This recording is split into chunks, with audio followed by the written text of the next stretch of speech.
শক্ত আমার রাজাদের মতোই, তাই তো শত্রুরাও আমার পায়ে সালাম ঠোকে। আমার নীরবতাকে দুর্বলতা ভেবো না, সিংহ যখন শান্ত থাকে তখন সে শিকারে ছক আঁকে। আমার সাথে একটু রয়েছে কথা বলো, কারণ যেখানে তোমার ক্ষমতা শেষ সেখানে আমার রাজত্ব শুরু।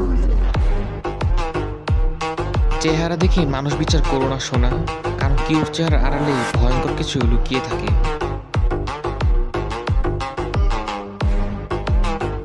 শত্রু অনেক আছে, তাতে আমার কিছু যায় আসে না, কারণ বাঘের পেছনে তো কত কুকুরের দলই ঘেউ ঘেউ করে।